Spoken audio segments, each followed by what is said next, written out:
Je vais prendre les fonctions de secrétaire générale adjointe du préfet de la Seine-Saint-Denis et de sous-préfète chargée de l'arrondissement de Bobigny. Ça représente un gros changement en effet d'univers. Je vais quitter un arrondissement très rural pour une zone très urbaine. Ça va être également un grand changement en termes d'effectifs puisque la préfecture de Seine-Saint-Denis compte 700 agents, puis l'arrondissement de Bobigny compte 432 000 habitants.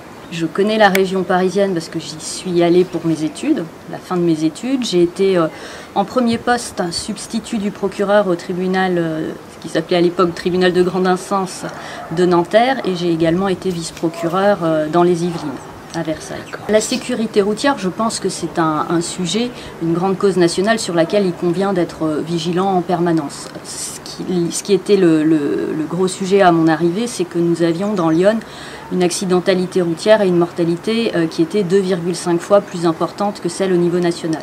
Donc très vite, j'avais mis en place des différentes actions, des soirées débats sécurité routière notamment, et des actions auprès de tout public qui pouvait être sensibilisé. Malheureusement, ensuite, le Covid et la crise sanitaire ont empêché un grand nombre d'événements mettant en présence des personnes, mais nous avons continué malgré tout à travailler sur ces questions, notamment aussi sur celle de la mobilité des seniors. Et actuellement, de partout en France, pendant les confinements, évidemment, la mortalité avait baissé, mais elle ne baissait pas autant dans l'Yonne que dans le reste du territoire. Donc c'est pourquoi on a continué à accentuer notre action par des contrôles, par de la pédagogie. Et à l'heure actuelle, la tendance est meilleure, mais je pense qu'il ne faut jamais crier victoire en la matière et surtout pas passer un message de relâchement des comportements, parce que sinon, évidemment, nous aurions à nouveau à déplorer, je pense, des accidents graves. Il y a eu le Grenelle qui a été mis en place à l'automne 2019.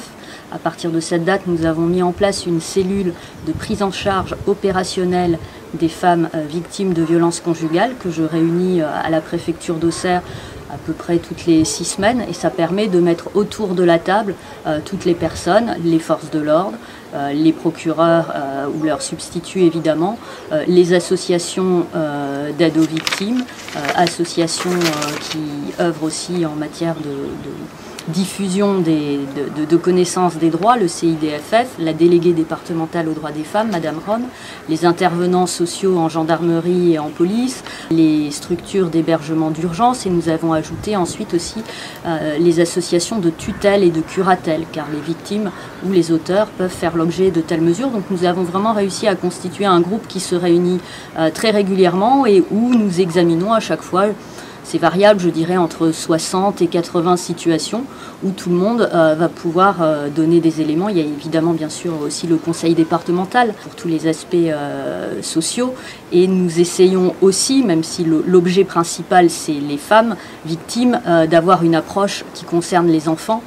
Parfois, c'est par le biais des enfants qu'on détecte ces situations où on sait que des enfants vont être en danger, car même s'ils ne sont pas directement victimes de violences, le fait d'assister à ce type de scène, comme la loi d'ailleurs a été modifiée en ce sens, est une circonstance aggravante et pour eux ne leur permet pas de suivre l'école, par exemple, dans de bonnes conditions. Donc on a, je pense, vraiment réussi à créer un groupe où l'information circule et où chacun est complémentaire. Nous avons aussi mis en place plus récemment une cellule unique de gouvernance pour avoir à un échelon, je dirais, moins opérationnel, encore plus d'acteurs autour de la table, et où là l'enjeu c'est de vérifier que tous les mécanismes sont connus de tous, bien mis en œuvre, et avoir un suivi aussi statistique de la mise en place des dispositifs. C'est aussi quelque chose qui, malheureusement, en matière de violences faites aux femmes, complique un peu notre action, c'est que certaines femmes, on a connaissance des faits dont elles sont victimes, mais vont ensuite avoir un mouvement de retour en arrière, espérant que la situation s'améliore, et c'est donc aussi pouvoir tout de suite les mettre en contact avec des psychologues, les associations d'aide aux victimes, pour leur dire que voilà, si elles changent d'avis, on est là, et leur faire comprendre le mécanisme dans lequel elles sont malheureusement souvent de déni, d'emprise. Un effet confinement qui nous avait un peu retardé, mais de belles avancées. Nous avions inauguré dans le Tonnerrois, à l'agence de Tonnerre Pôle emploi, une application qui permet de voir sur cette Comcom toutes les solutions de mobilité qu'il y a, qui vont aider en matière d'emploi, puisque c'est un des principaux freins de retour à l'emploi. Et cette initiative va normalement très rapidement être mise en place aussi sur l'agence Pôle emploi d'Avallon. D'accord. J'avais organisé des tables rondes sur le sujet seniors et mobilité au niveau du département, et là aussi ça a permis aux acteurs de se connaître, de créer des synergies et par exemple de créer de nouvelles antennes, par exemple de plateformes de covoiturage ou de véhicules qui sont mis à disposition des personnes qui sont en emploi mais qui n'ont pas encore les moyens d'avoir leur propre véhicule. Donc ça a permis un certain nombre de choses qui sont amorcées, et notamment sur la communauté de communes Avallon-Vézelay-Morvan, l'Adréal et le CEREMA ont choisi du coup ce territoire pour aider les collectivités et faire un point sur cette situation. Donc je pense que les choses sont bien lancées et doivent continuer. Le plan de relance a eu deux volets, un volet investissement, travaux, aide aux entreprises, et un volet, comme vous l'indiquiez, emploi, à travers le plan Un jeune, une solution. Donc sur mon arrondissement, j'ai vraiment eu la chance d'avoir des acteurs très mobilisés.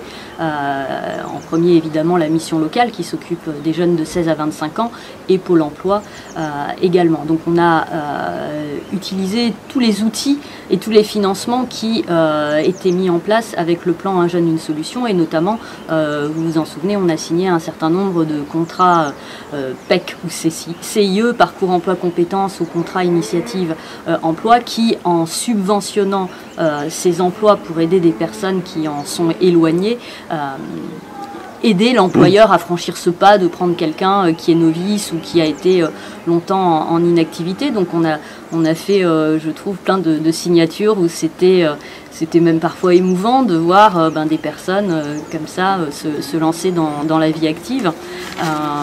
Et concernant le contrat engagement jeune, qui a démarré beaucoup plus récemment, au 1er mars, il vise à permettre un accompagnement vraiment renforcé avec 12 à 25 heures par semaine, où la personne qui est inscrite dans ce contrat est suivie, est épaulée, est coachée, bénéficie d'immersion en entreprise, de formation, pour en faire quelque chose de sur-mesure pour chaque jeune, pour répondre au slogan « Un jeune, une solution ». Moi, je garderai de ces 2 ans et 9 mois un excellent souvenir. J'ai vraiment aimé ce territoire, ces acteurs, que ce soit les élus ruraux ou le monde de la société civile et les différents services de l'État.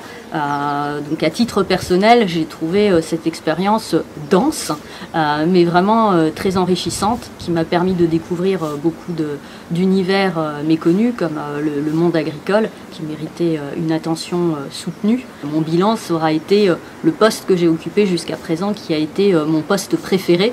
Donc je le quitte évidemment avec regret, même si j'ai aussi l'envie de ce futur nouveau challenge, mais ça aura été quelque chose de passionnant, et j'espère avoir été utile. Je me suis en tout cas toujours employée à être réactive face aux demandes de tous mes interlocuteurs, quels qu'ils soient, quelle que soit la nature de leurs demandes. Il n'y a pas pour moi de petits dossiers, de petits sujets. Pour la personne qui est concernée, c'est son dossier, c'est son affaire, et il faut l'aider à le régler vite, avec parfois les méandres, on va dire, des démarches administratives. Et c'est à mon sens le rôle du sous-préfet d'accompagner, de mettre en synergie, de trouver des solutions. Et donc c'est vraiment ce qui m'a plu dans ces missions, et que j'espère avoir réussi pour donner satisfaction à tous ces acteurs du territoire.